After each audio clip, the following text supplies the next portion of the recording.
It's time to strap in and get ready for the front stretch. Presented by Joe's Karting. Dan and Dirk are live in the studio today, ready to hear from you at 402-573-0590. Something about a banjo in the morning that just gets me going. That neck of the woods you're from. I can sit over here and go, Hello, everybody. Welcome to the front stretch. Gonna do a little talking about racing.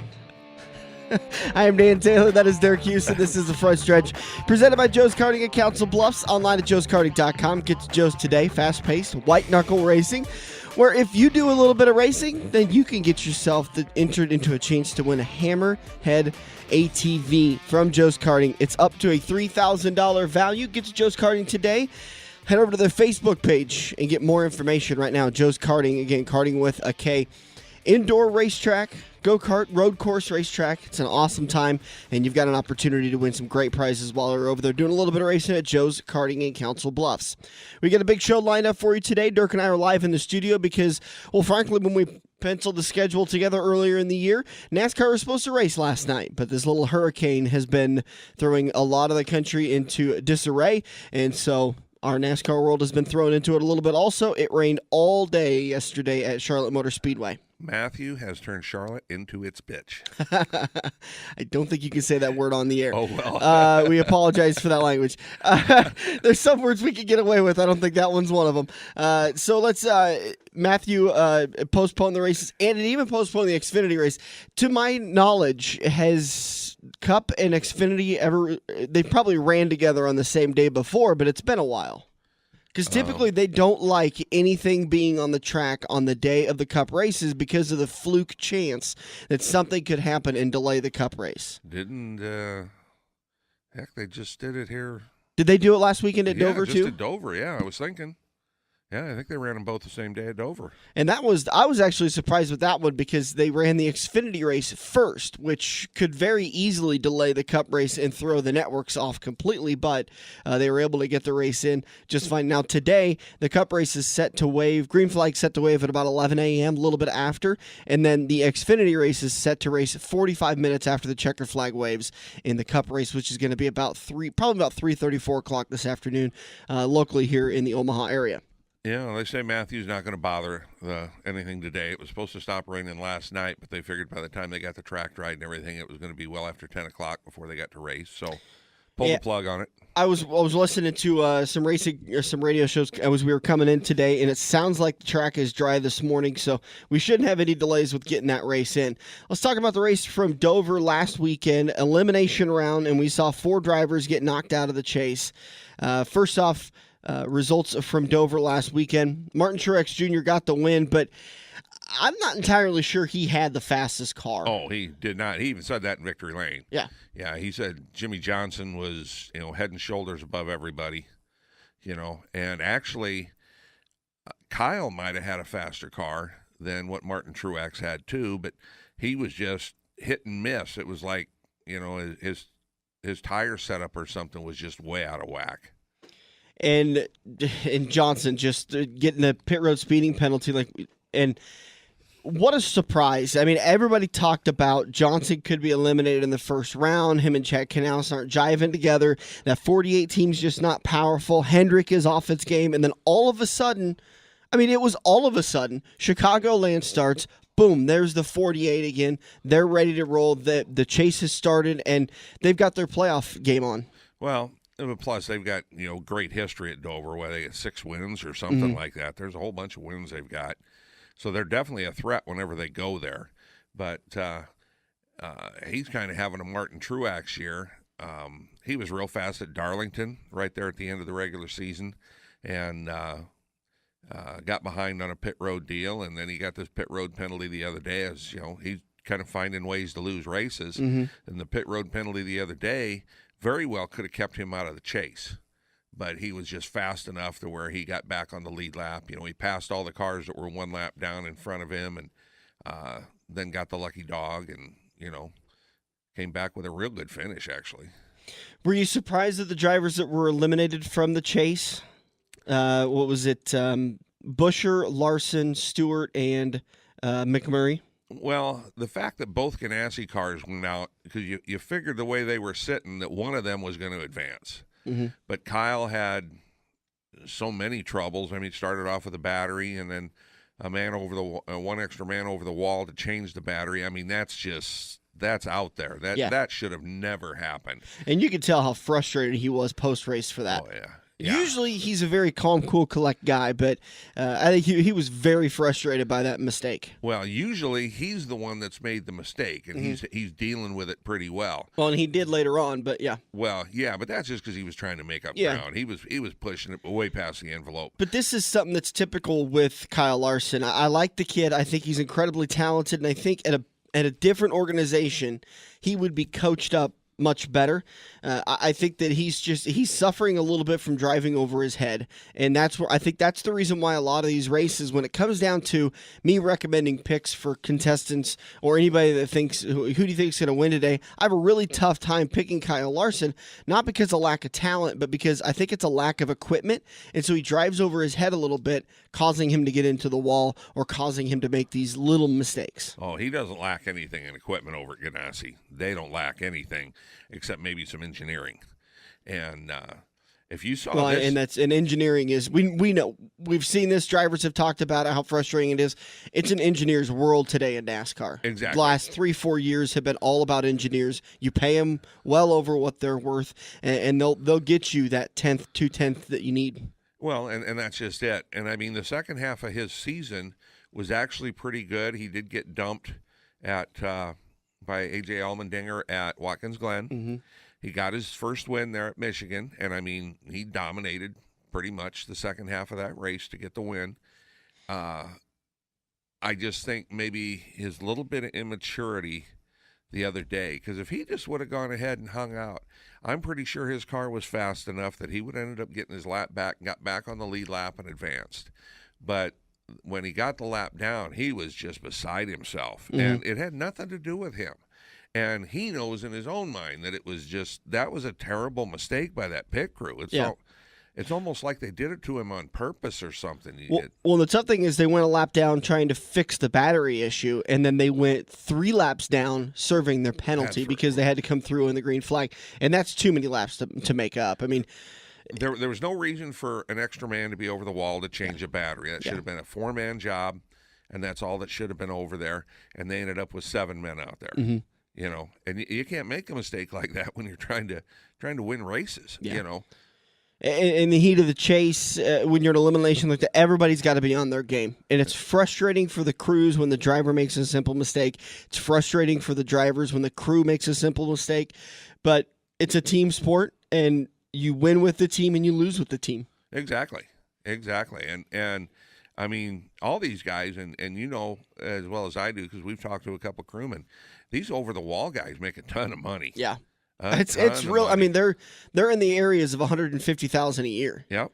And I mean that's which we talked a little bit about it last weekend with Kyle Petty on the phone when we were talking to him from NBC that NASCAR is looking for new ways to save money, and they'll possibly eliminate one of those over the wall crewmen and go from 5 crewmen over the wall this year to 6 this year to 5 next year.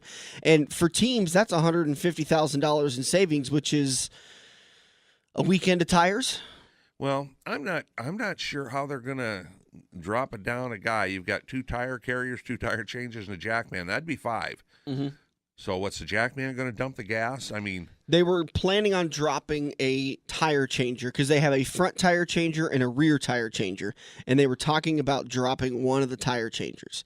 But they're exploring with the teams of how they can do this, and that's a big cost savings. I think, okay, what typically a NASCAR team gets 15 sets of tires for a race weekend? I believe that's for a weekend, yes. So you're sitting at about $4,500 in tires each and every weekend?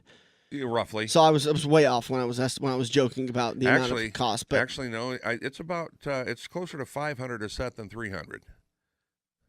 Oh yeah, okay. So I mean, you'd be at $7,500 a set for the weekend. When you're talking about eliminating one duty, and a lot of these guys, they don't, their job isn't just on Sunday to come over the wall and do the work. They're doing work at the shop too.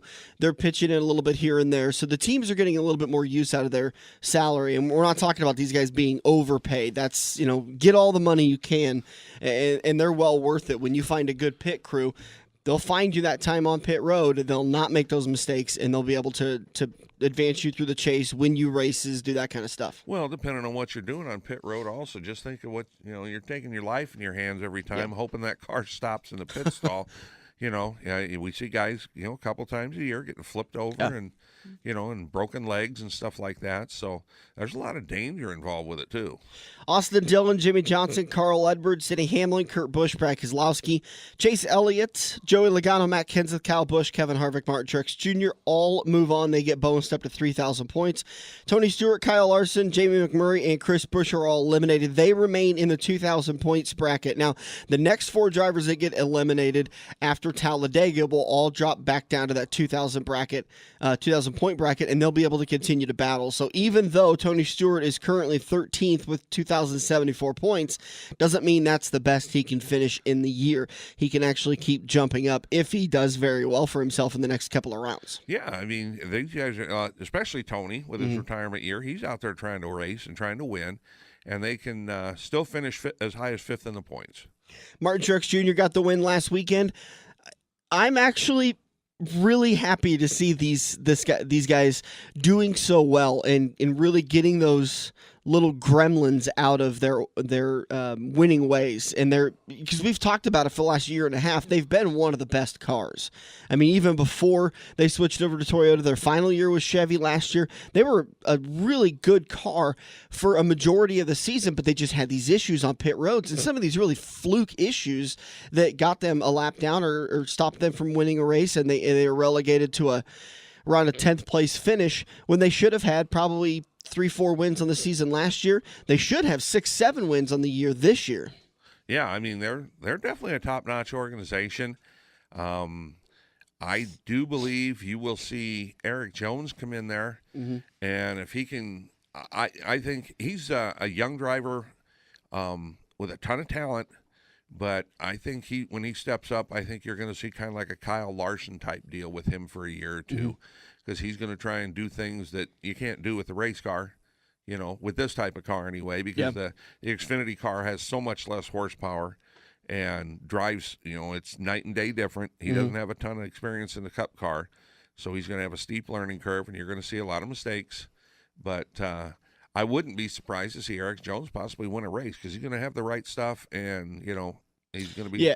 I think he's got a little bit different of a mentality, and I don't mean to say that in any kind of a bad way. I think Eric's a very patient guy behind the wheel, and he knows the perfect times to be aggressive. I compare him a lot to Jimmy Johnson with the way he drives. He's very smooth. He's patient when he needs to be, but he's also got that put the head down and go get that spot when the time is right. I think Kyle's got a little bit of learning still to do in that area. Kyle is very push hard now, push hard, because he's from the sprint car world. If you start mid-pack in the sprint car world and it's a 35, 40-lap feature, you got to be pushing every single corner. But in the Cup race, in the Cup Series, there is plenty of time to get up to the front. Just make your way up to the front, save your equipment, save your tires. We're going to take a break. We'll come back. In turn number 2, we sat down with John Hunter Nemechek, the driver of the number 8 Chevy from Nemco Chevrolet in the Camping World Truck Series. We talked about his season, some of his wins on the year, or his chances for that stuff. All sorts of great stuff from John Hunter Nemechek. We'll be back here on the front stretch. Joe's Karting in Council Bluffs has taken a page out of IMCA's rulebook and gone crate. These brand new low-emission engines will still have you white-knuckling it all through the Metro's fastest indoor facility. Joe's Karting is now friendly for all skill levels with their brand new Honda-powered engines. It's time to get to Joe's today and find out what drivers like Jack Dover, Shaylee Bate, and Andrew Kosiski have known for years. Located in Council Bluffs and online at joeskarting.com. That's karting with a K. Kansas Speedway here, and this time I am not sorry, because if you're into NASCAR, then this commercial is for you. If you're not into NASCAR, but you're into playoff-style sports, then this commercial is still for you. If you're not into NASCAR, not into playoff-style sports, but you enjoy epic tailgating, then this commercial is for you. Because Sunday, October 16th, you can have it all, or at least one thing you're into. The chase is on as the NASCAR Sprint Cup Series Championship comes to Kansas. Get your tickets to the Hollywood Casino 400 at kansasspeedway.com. We're hooked up in turn 2 and still showing the green flag on the front stretch. Welcome back to the front stretch, heading into turn number 2, brought to you by the Hollywood Casino 400, Sunday, October 16th. Tickets are available now. Call 866-460-RACE or visit kansasspeedway.com. Joining us on the phone is a guy who was driving at Kansas back in May and is driving the number 8 Nemco Motorsports Chevrolet in the Camping World Truck Series. John Hunter, how you doing, sir? I'm good. How are you? I'm doing really well, man. Appreciate you joining us. We got to talk to you a few years ago back at Kansas Speedway. And your PR girl lent me some batteries because I didn't have any good ones on hand. So make sure to tell her thank you for doing that for me. I think I've emailed her about 5 or 6 times, but she saved us because that was a great interview you gave us. Yeah, most definitely will. I'll definitely tell her that you guys said thank you. Let's talk about growing up as the son of a pretty famous NASCAR driver. Is there any other path that you were going to take besides racing? Yes. And no. I got my first go-kart when I was 3 years old. I started racing when I was 5. Got out of go-karts and quarter midgets and got into motocross. Started racing motocross around age 7, age 8 for a while. I played sports in school, from golf to football to lacrosse. So I was growing up.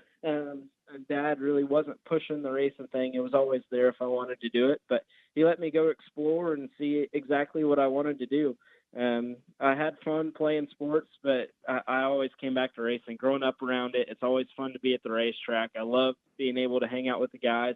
I just love the sport in general. So I knew that I wanted to race. I didn't know exactly what I wanted to race, whether it was going to be motocross or stock cars or whatever it may have been, until I was probably around 13. I decided to get back in a stock car. That's what I wanted to do, and race Allison Legacy cars, Super Late models, and now in the NASCAR Camping World Truck Series. So there really wasn't a big pressure of, well, you got to do what Dad did, and you've got to join NASCAR. No, there definitely wasn't a big pressure. I mean, I think now looking back on it, he would have rather of me gotten golf clubs. It's a lot cheaper than the racing deal, but no, he loves the sport. He's very passionate about it. He loves everything about it, from all the hard work going into it to the tinkering to try and make our trucks go faster. He's in the shop every day working with me. He's been a great mentor and teacher, so it's just been a blast overall. It's always interesting me to explore the relationship between a famous race car driver as a father and the up-and-coming son. How big of a role does he play when it comes to your driving style? I think when I was growing up, he was a huge role in that, just learning everything I possibly could from him. I mean, I was 3 weeks old when I first went to the racetrack, and from the time that I remember, I had a radio on, and I was able to listen to him and the crew chief communicate and talk to each other. So that definitely sped up my learning curve of hearing them talk, just being around the guys, pretty much getting raised by the guys around the racetrack. And I think that he's more of a boss and mentor most of the time, driver coach, so I can go to him and ask him questions. I'm at the racetrack, but right before I strap in the truck, he becomes a dad figure with his iPad, loves taking pictures, and definitely around home with my other siblings. Does it get annoying with the camera? Like, come on, Dad, just take a break. No, he doesn't do it too often. Good. So it's pretty cool to see the dad figure come out in him right before you strap in. So how much of a driving style, is your driving style compared to his, or do you have your own? I'd say it's a little bit like his. Mm-hmm. I definitely think that the new school era coming in, or the young talent coming in, has their little own way of driving style. I mean, it's just, I think it's the time from when I learned growing up running Super Late models compared when he did. I mean, it's all relative, Mm-hmm. but it's about your preferences. I know that he likes running a little bit tighter setup than I do. He likes to tug on the wheel a lot more than I do compared to what I grew up racing and how I was taught from running Super Late models in this day and time. Well, your dad probably likes to tug on the wheel just because when he grew up, they probably still didn't have power steering in these race cars yet. Yeah, it's something like that. We've talked to, your dad was obviously known as Front Row Joe. Have you earned any nicknames yet? Not that I know of. Hopefully we'll get some good ones here. We'll just have to see what the future brings. Hey, your situation going into Dega, it seems to be pretty cut, dry, and simple. You've got to win in order to move on. Does that relieve a lot of the stress that can be caused by one of these elimination races? No, not at all. No, I think it brings a little bit more stress and pressure on knowing that's pretty much what we have to do. The best case scenario would be to go there, lead every lap, run up front, qualify on the pole, and win the race. But it's a tough place. I'm kind of glad that we're going to Talladega with our points out like this. I feel like we'll still have a shot getting into the next round. Those guys, 15 points, it isn't that many when you go to Talladega. Yeah. Some of those guys could have trouble in front of you and not end up finishing the race. So I definitely think that Talladega in our situation could help us. It could hurt us. But I think if you're going to a mile and a half or a short track, you wouldn't have the capability of making up that many points just because everyone is so close. And they would be very conservative compared to Talladega, where if you lose the draft, you're going a lap down. So you have to stay in that lead pack. Yeah, well, hopefully they'll maybe adjust. I realize this is the first year of the chase for you guys, but they are adjusting the chase up in the Cup Series next year. They're going to switch the Kansas race and the Talladega race around because they didn't like that crapshoot race, to finish that 3-race segment. And maybe they'll change your guys' schedule around a little bit too. Yeah, who knows? I haven't quite experienced all of the round yet, so I can't quite give any feedback like the Cup guys can, but it's definitely been exciting. It's been pressure-filled, action-packed. So it's definitely some excitement for the fans. Yeah, I don't care for the chase setup myself. I've been around this sport a long time. I like a season championship, not, this playoff system. But doing the knockout rounds like they've come up with, that did add a lot of interest to the chase setup, in my opinion. Yes, most definitely. I think it's been exciting to see who can put some good weeks together and who can't. The only downfall of that from being a driver and a team, if you have one part failure, you're not making the next round. Yeah. So everything has to go your way. I know, for instance, a couple of years ago, Kyle Busch was locked in by 31 points going to Dover, and they had a mechanical issue, and they didn't make the next round. So definitely everything has to go your way. There can't be any mistakes. There has to be a lot of luck involved. But more so the luck that you create when you go to the racetrack. Yeah, the same thing happened to Jimmy Johnson last year. Yeah, he had a big lead and going to Dover and ended up 42nd. I think they still had 43 cars last year, and didn't advance. So it's definitely a crapshoot now. It's not a crapshoot every race, but like you said, you can't just go out and try and points race anymore. You got to race for that win because that's the only way for sure that you're moving on. Correct. Yep, that's what you have to go out and do, and I definitely think that this year with the chase format, the NASCAR Camp World Truck Series has definitely been very competitive, more competitive than years past. I definitely think that there's 8 to 10 guys out there every week that could possibly win a race. It's just whoever doesn't make the most mistakes, whoever can pretty much make the right adjustments on pit road and be there at the end when it counts.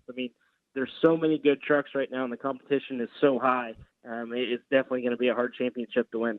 So going into Talladega, what is your strategy as far as where you're going to run? Are you going to be one of those guys that's going to start off the race and fall to the back to try to avoid the big ones and then start making your way to the front with about 10 to go, or are you going to try to be up front the whole race? I can't quite tell you our game plan now. I can tell you after the race, but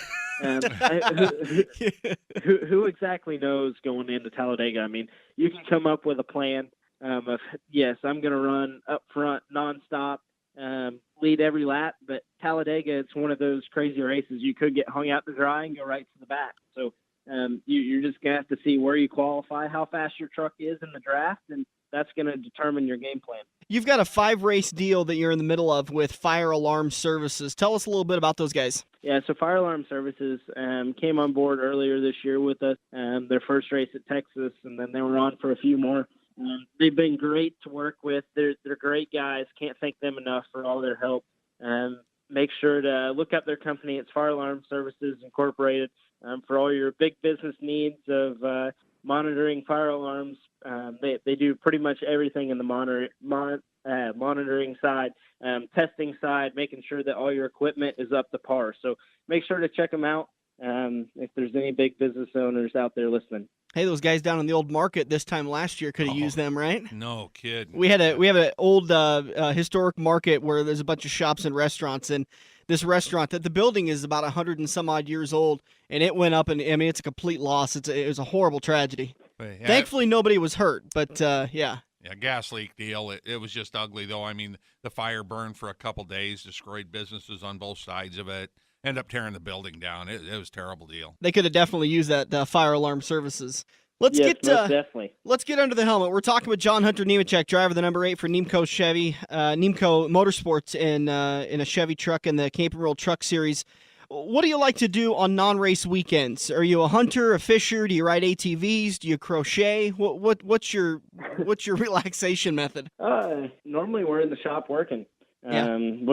But when we have some free time, like to get out and cycle, like to explore new things, whether it's cycling, mountain biking, being on the lake, wake surfing. Off season, we'll go out and snowboard quite a bit. So pretty much anything and everything. We do a little bit of fishing. It just depends what sparks that idea on that weekend. Do you have the new NASCAR Heat Evolution? I do have the game. Yeah. I haven't played it yet. We've been busy in the shop making sure our trucks are prepared for these chase races. I can imagine that's kind of top priority right now. I didn't know if maybe you decided to give up the simulator and play the NASCAR Heat Evolution to get a little experience before the race, or what worked better for you. I really haven't been doing any of it. Oh. We've just kind of been going to the racetrack each week. We've been looking at simulation tools through our manufacturers and stuff, but that's about it. We go to the racetrack, we go back, look at notes, watch races. That's pretty much what we do. Well, one of the questions we like to ask a lot of drivers is if there's one thing that you could change about racing. They say you were the racing god for a day. Doesn't matter if it can be physically or defy the laws of physics if it could work. One driver said that they would make it so that you don't have to have the big paycheck to make it up through the series. You know, a lot of these guys got to have $250,000 sponsorships in order to get their rides. Another driver said that he'd let anybody under 12 into the races for free. So what would be one thing that you would like to change about racing? Well, that's happening next year. Yeah, isn't that cool? Yeah, it's definitely cool. It's great to be a part of that day with them announcing that. Yeah. Kids drive NASCAR. That was awesome. So if I was a racing god for a day, I don't know that if I'd say go away with the big money checks and sponsorship deals. I mean, it's definitely very hard to be able to sell yourself and get sponsors out there to back you, but we've been very fortunate to have a few out there. Fire Alarm Systems, I've had some great sponsors coming up through the ranks with me. I'd have to say just get the cost down a little bit. Mm-hmm. It's crazy how much it costs to be able to go and do this now compared to old times, but technology changes, engineering changes, everything keeps getting more advanced. So it's definitely hard to do that. But I definitely say if we could cut the cost a little bit and not make it as expensive and keep the checks around from our sponsors, I definitely think that would help every one of us. Well, that's along the same lines as Dave Despain told us that he thinks all drivers just ought to have an ATM card that doesn't have a limit on it. Yeah. Yeah.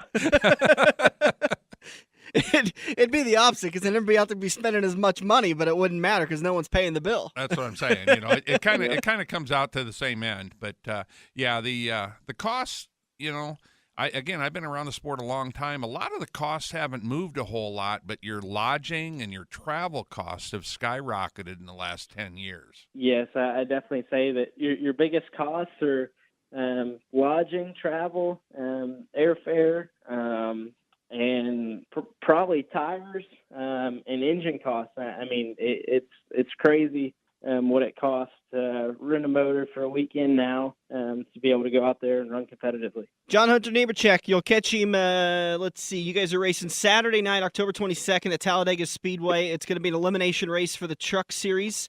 You got two guys over here that are rooting for you to make it on to the next round. Good luck, bud. Thank you. I appreciate it. Have a good one. So, again, that was John Hunter Nemechek. And by the way, to answer your question, Kansas and Talladega are going to be switching their race, but the Truck Series is going to continue to have that Talladega race next year as the elimination race. Okay, yeah, because I wasn't sure. I don't think they race the week before, do they? I think they've got an off week. And this is the 2017 schedule. So Saturday, October 7th, they are off.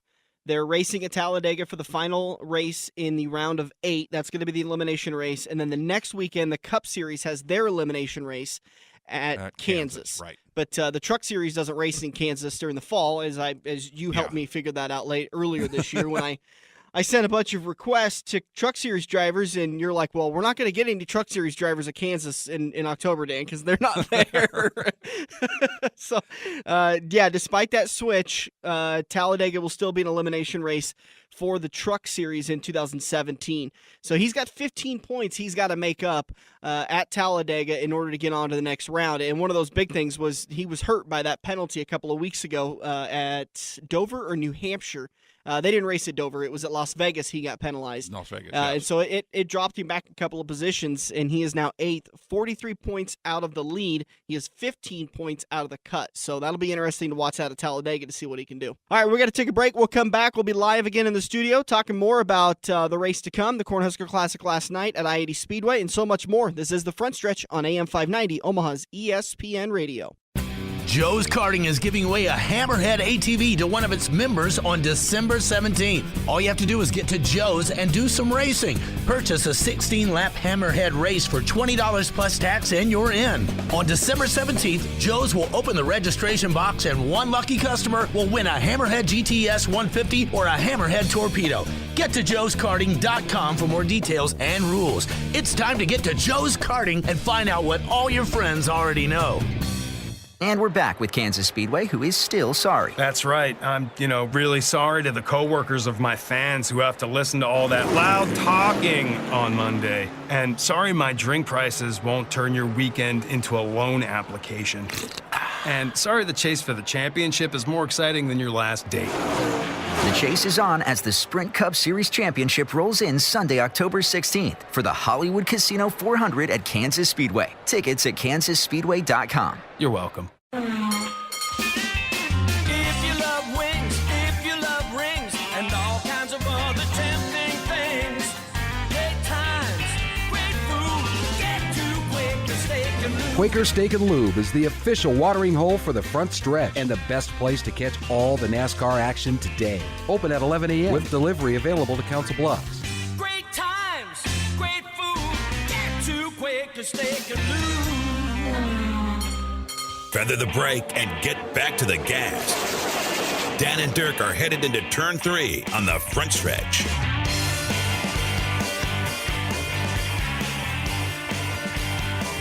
Rolling into turn number 3 here on the front stretch. It's time to talk about a little dirt racing. Last night's 2016 season at I-80 Speedway came to a conclusion.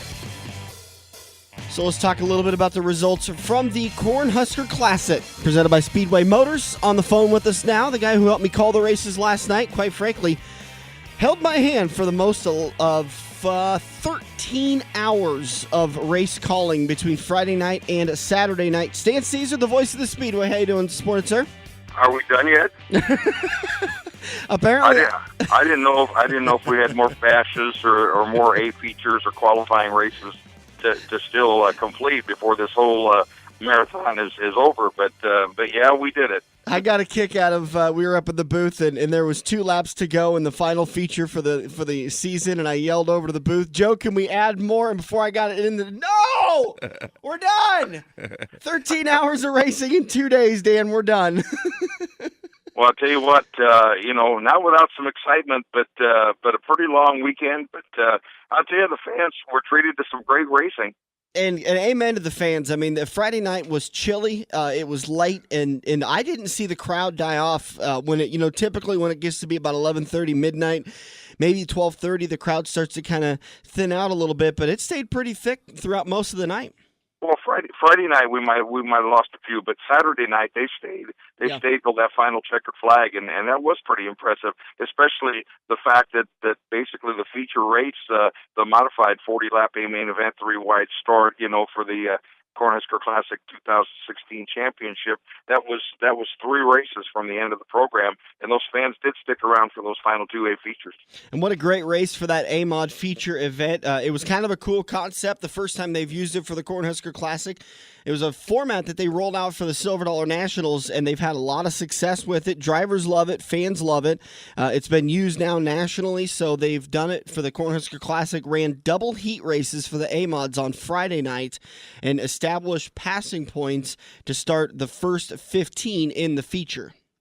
And I'll tell you what, that really had an effect on the final outcome, because some of these guys and the guy that kind of sticks out, Jesse Sobbing, had some problems in one of his heat races. Unfortunately, was taken out in an incident. He had absolutely nothing to do with it. It happened right in front of him, and he didn't have any place to go. He was taken out of one of those qualifying races. Then he came back to win his second qualifying race. That started him pretty deep back in the field, and he charged all the way up to a 7th-place finish at the end. But he started really quite a ways back. And we were watching his lap times, and oftentimes he was running faster laps than the leader, but there was a lot of cars out there for him to get around. Well, I'll tell you what, yeah, it was a very good race, and you look at that field of cars. I think they started 28 cars in that one, and looking at the field, easily 20 cars in that race that could win an A feature at any track anywhere, just about on a weekly basis. It was the best of the best as far as that style of modified racing goes, and I tell you what, kind of one of the surprises of the weekend, Mike Gressiff. He came down, and Joe Kosinski walked over with about 4 or 5 laps to go when they were battling for the lead. He says, "Who is this guy?" Yeah. Where's he from? Where's he from? I said, North Dakota. And then you researched a little bit. We found out it was Harwood. And Harwood kind of maybe a hotbed of racing up there because a couple sprint car racers that frequent I-80 on a regular basis are from Harwood, North Dakota. And Gressiff came down, never having seen I-80 Speedway, and he was the player all weekend long, right down to that final check flag.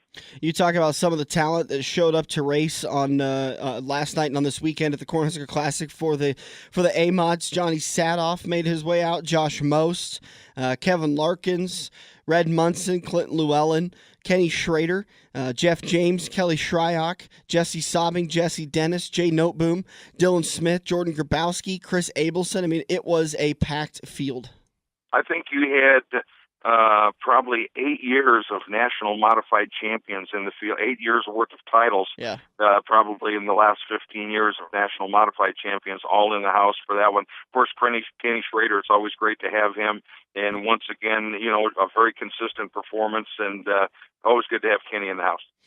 For your A-Mod feature, getting the win after a very hard battle with Mike Gressiff, Chris Abelson ends up getting the win. But Jordan Grabowski, I mean, I'm telling you, Stan, I was really surprised when the laps were counting down. Typically when this was a 40-lap feature, typically when you have a 20-lap green flag run, the leader is able to pull away, maybe a 1/10, 2/10, 3/10 faster than the rest of the field, so he starts adding to it every lap. Nobody was able to really run away with this race. I'll tell you what, the guy you had to kind of really feel for was Justin Zeitner. Zeitner raced his way up. I believe he started back in the second row or third row, probably 6th or 8th on the field, and he had raced his way up to battling for the lead, and actually I think took the lead and looked like he might be going to run away with that deal. Caution flag comes out, and unfortunately after the caution, we didn't know if there was some damage, but on the restart when things were tightened back up a little bit, but unfortunately Justin had to drop out of the race, had some mechanical issues. They were looking at the rear suspension of that car, and we didn't know if it was a cut tire or or something. But it was the first night out on a brand new car. But boy, he was the guy that really found the line that everybody went to. And when you saw him pass those guys up front for the lead, he passed Grabowski and he passed Abelson, and then finally passed Gressett. That was something that got everybody's attention.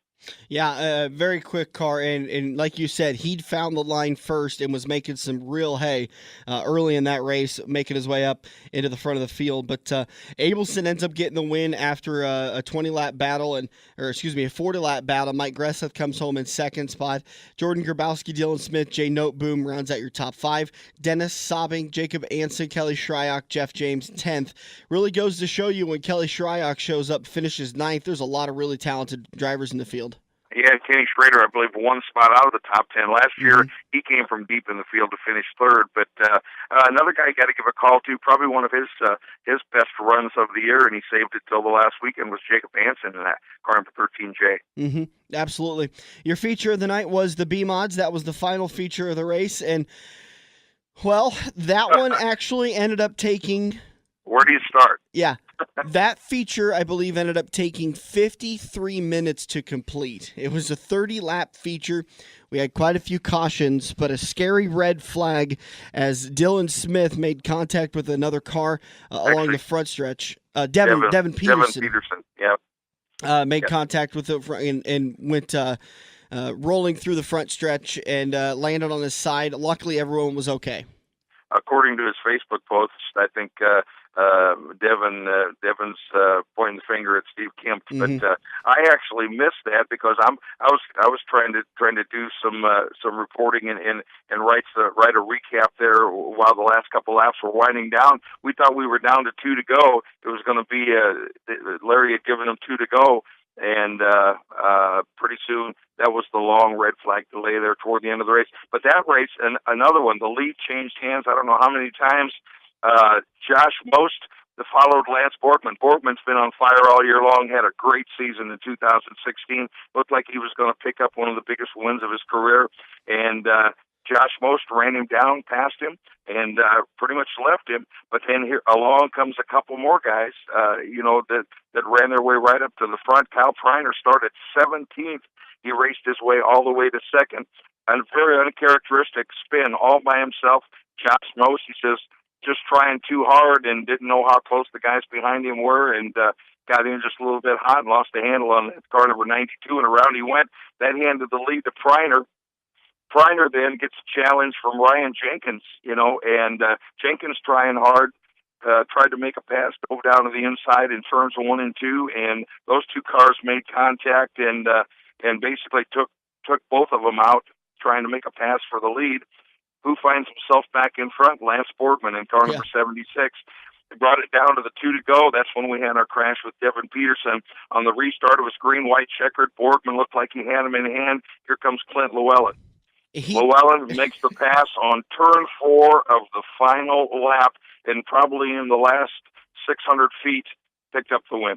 By 12 1,000ths of a second. Yeah, isn't it great to have automatic scoring and timing up at the booth with us? Yeah, it is. It's really nice. I love having Race Monitor available in the booth, and it's really nice. When I was working in the pits last weekend for the Midwest Fall Brawl, I'd subscribed on Race Monitor to follow the ASCS National Midwest Fall Brawl, and it was giving me updates on caution flags and red flags. Even though I'm sitting there, if my phone was in my pocket when I was doing a reporting, I would pull it open and say red flag out for the Midwest Fall Brawl. All drivers okay, and it would give you a quick update. So that they're doing really good things with that Race Monitor, and it's really nice for the scoring and timing up in the booth because we're able to look at lap by lap times, and we're able to really follow that to be able to tell you that, like Justin Zeitner, when we were talking about in the A-Mods, he was coming by about 0.4 of a second, and you could see it on the track after you noticed it on the Race Monitor that he was really starting to knock off some fast times.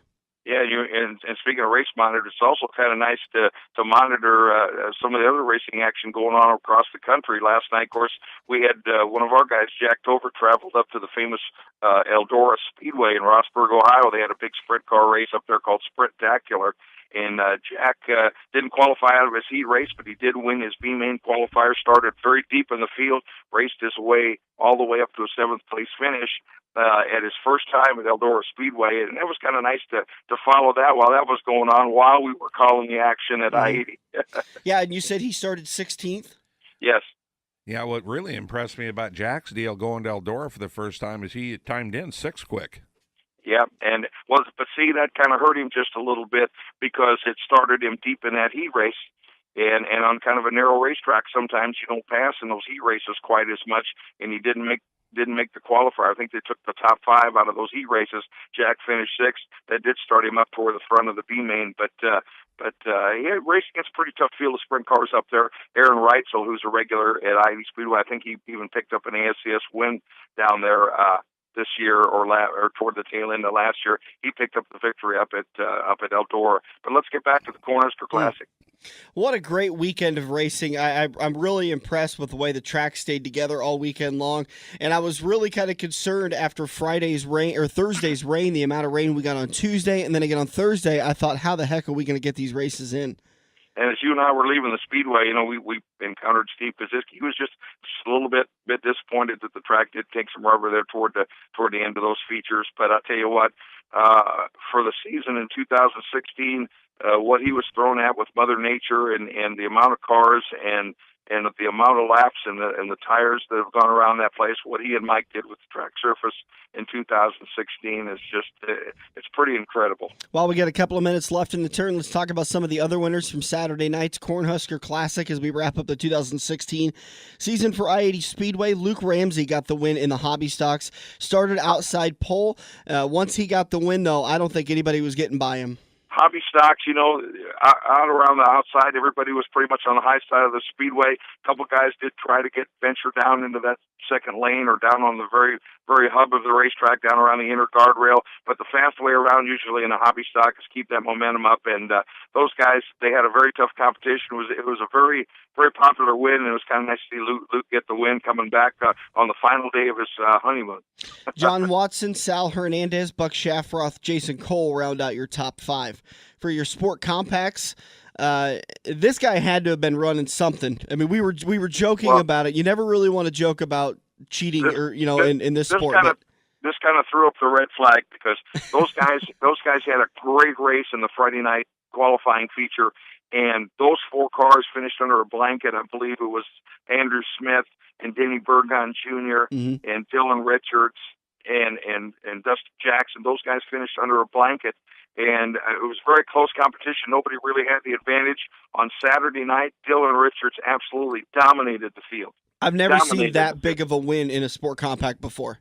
Yeah, and he was so far out in front, there was a late race caution flag that kind of tightened the field back up with about 3 to go. And in those final 3 laps, he pulled her way again to almost a 3/4 of a straightaway lead. That car was an awful fast unit on Saturday. He found something definitely between Friday night and Saturday night. Zach Bullmeyer came home second after starting 18th. Tyler Thompson, third. Dustin Jackson, fourth. Andrew Harris rounds out your top 5. For your Grand Nationals, it was no surprise. Kyle Burke show. Although I was really kind of impressed with the way that Andrew and Brian Kaziski, who ended up finishing second and third, were able to stay with Brian during that Grand National feature. Kyle did have the dominating win, but it wasn't the walkaway win like we've seen in the past. Andrew being able to stay with him just a little bit, so was Josh Leonard, who finished fourth, and Jacob Brown. It was a really close top 5 finish. And talking about that Grand National division, we'll get to the stock cars in just a minute, but the guy that's really dominated in the weekly action in the Grand National late model division chose not to run, chose to move to a different class for the Classic, and that was Corey Dumpert. Dumpert has dominated the field in that class. It'd have been kind of nice to see him have that Grand National car there and see if he had anything for Kyle Burke. I asked him at the beginning of on Friday night when we were getting all checked in. I said, "So how many cars you running tonight?" He says, "I'm just here in the stock car tonight." And I said, "No Grand National?" And he says, "Nah, I'm going to let Kyle win this one." I get a kick out of Corey's humor there. So, all right, for your stock cars. Talk about stock cars. Yeah. Yep. Well, Corey he was 3-wheeling it through the corners. It was great seeing him have that car hooked up.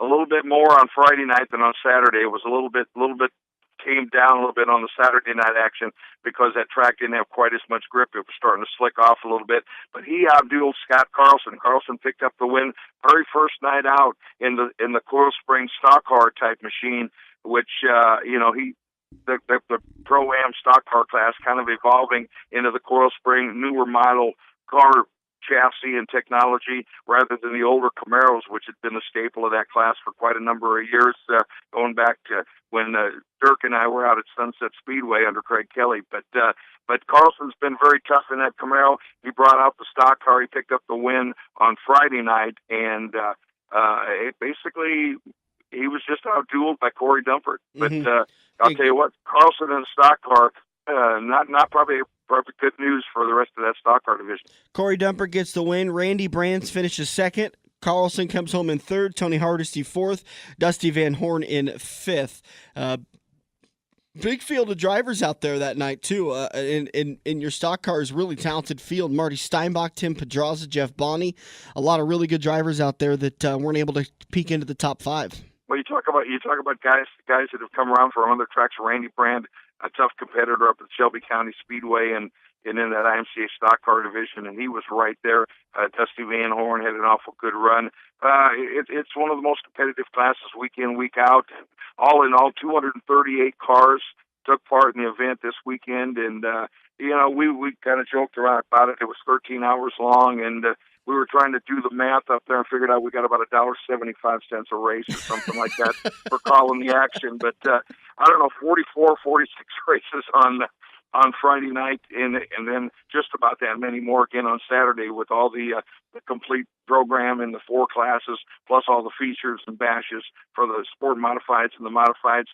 Good way to end the season. Absolutely. Take a break, have a good weekend, and have a good time at church. You too. That's right, Will. Praise the Lord. Thank you, sir. Have a good one, Stan. Appreciate your help. You too. Take See care, you guys. Sam. Stan Cisar, the voice of the Speedway, helping us wrap up the Cornhusker Classic. I want to say thanks a lot to I-80 Speedway for giving us access to the racing action and to the pits and to driver interviews and to prizes and all sorts of great stuff all year long. Thanks to Joe, Steve, Lisa, everybody out of I-80 Speedway that allows us to be out there and cover the races. We'll be back here in turn number 4. We'll preview Charlotte and get to chase race number 4. This is the Front Stretch on AM 590, Omaha's ESPN Radio. Are you looking to book your next outing? Look no further than Joe's Karting in Council Bluffs. Located just north of Bass Pro Shop, Joe's Karting can handle outings of well over 100-plus people. Bachelor parties, corporate outings, team building, birthday parties, and much more. Give Buddy a call today and reserve your outing. Joe's will even work with local restaurants to cater your event. Book yours today at joeskarting.com. That's karting with a K. It's time to get to Joe's and find out what everyone already knows. Kansas Speedway here, and this time I am not sorry, because if you're into NASCAR, then this commercial is for you. If you're not into NASCAR, but you're into playoff-style sports, then this commercial is still for you. If you're not into NASCAR, not into playoff-style sports, but you enjoy epic tailgating, then this commercial is for you. Because Sunday, October 16th, you can have it all, or at least one thing you're into. The chase is on as the NASCAR Sprint Cup Series Championship comes to Kansas. Get your tickets to the Hollywood Casino 400 at kansasspeedway.com. Dan and Dirk are live for one last corner. Give them a call now at 402-573-0590. We're going to take the inside groove through corner number 4, so it's going to be a quick one. Keep it tight, huh?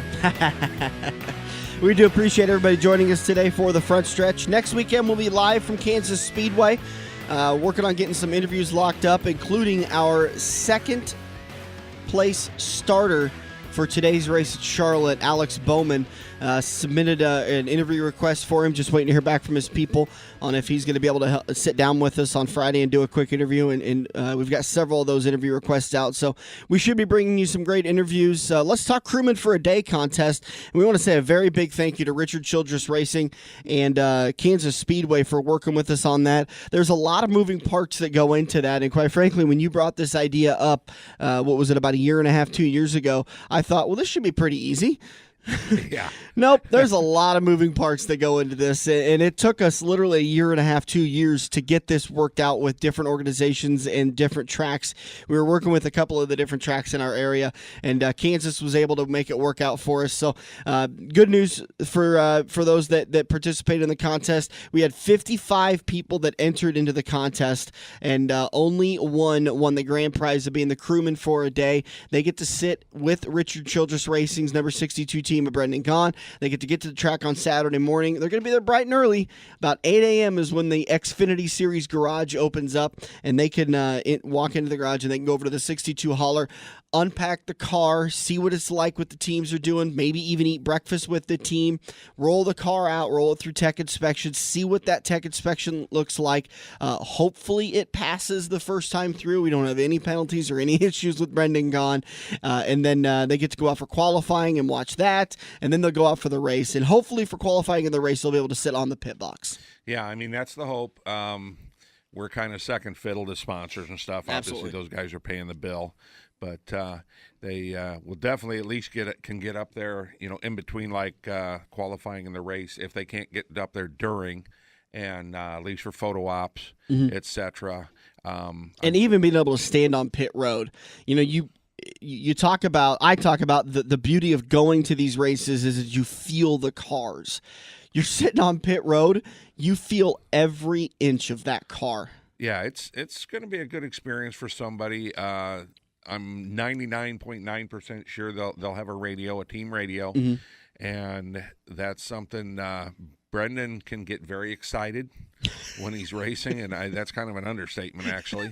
But he's also very entertaining. Absolutely. I mean, you're going to get to meet the man. We love having him on the show because he doesn't hold anything back. You ask him a question, he will answer it. He engages you. Exactly. It's really nice because there's some drivers, and it's no fault because they've got so many sponsor obligations, so much to do that it could get to be a bit like factory work where it's, okay, here's the next person. How you doing? What's your name? What do you do? Where are you from? Okay, move on. Here's the next person. Here's the next. Brendan is very engaging when he conversates with you. And if you run into Brendan for some odd reason, if you happen to go out to Vegas and stop at South Point and you happen to see Brendan on the floor, he will remember you. Yeah. He's very good like that, and so he'll stop and talk to you. Jeff Christensen ends up winning by 2 points. He won the grand prize of tickets to Sunday's race and to be crewman for a day on Saturday. Karen Smith, Tim Elvig, Jim Laughlin, and Jason Lutz all won a pair of tickets to both Saturday and Sunday's race coming up this next weekend at Kansas Speedway. Again, we'll be live from Kansas Speedway. Let's talk Charlotte real quick. Starting grid is going to be laying down like this. Kevin Harvick won his first pole of the season. I was really kind of surprised that was his first pole of the season. Yeah, he's had some races where he just qualified lousy, and won. So, the qualifying's not that big a deal. I'd like to talk, if we can, just for a second about the next contest we got coming up. Yes, the Quaker Steak and Lube 5-week contest. Thank you very much. I completely forgot to mention that. I want to say thanks to Quaker Steak and Lube, the official watering hole of the front stretch. For the last couple of years, they have helped us send off the race season with the final 5-week contest of the year. It kicks off next Sunday at Kansas Speedway with the race at Kansas Speedway, and it concludes at Phoenix Raceway. And it's a winner-take-all $100 gift card to Quaker Steak and Lube. If you're in the area, you can use that gift card at the Homestead Viewing Party, which we have a massive amount of prizes in the prize vault. I think I counted 138 prizes to go around for about 50 different contestants in the Pick'ems contest. So we're going to thin that prize vault down just a little bit. By every commercial break, we'll be doing trivia. We'll be giving away stuff at the Homestead Party. And then hopefully you can win yourself a $100 gift card to Quaker Steak and Lube. Yeah, well, I mean, that's that's probably wings and beer for 10 people? Oh yeah, at least that'll get you quite far. Yeah. You for the beer, me for the wings. Yeah. We'll have to roll me out after Homestead, but nothing new for that one. The coverage for today kicks off at about 10 a.m., so about an hour from now, NBC will have the coverage, and then the green flag waves at about 11 a.m. for the Bank of America 500 at Charlotte Motor Speedway. Kevin Harvick, Alex Bowman on the pole. Hope everybody enjoyed the show. We'll put the show up on YouTube tomorrow morning at about 10 a.m. This has been the Front Stretch presented by Joe's Karting on AM 590 Omaha's ESPN Radio. Joe's Karting is giving away a Hammerhead ATV to one of its members on December 17th. All you have to do is get to Joe's and do some racing.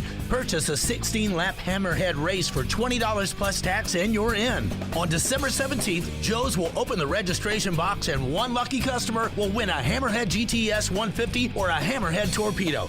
Get to joeskarting.com for more details and rules. It's time to get to Joe's Karting and find out what all your friends already know. And we're back with Kansas Speedway, who is still sorry. That's right. I'm, really sorry to the coworkers of my fans who have to listen to all that loud talking on Monday. And sorry my drink prices won't turn your weekend into a loan application. And sorry the chase for the championship is more exciting than your last date. The chase is on as the Sprint Cup Series Championship rolls in Sunday, October 16th for the Hollywood Casino 400 at Kansas Speedway. Tickets at kansasspeedway.com. You're welcome. If you love wings, if you love rings, and all kinds of other tempting things, great times, great food, get to Quaker Steak and Lube. Quaker Steak and Lube is the official watering hole for the front stretch and the best place to catch all the NASCAR action today.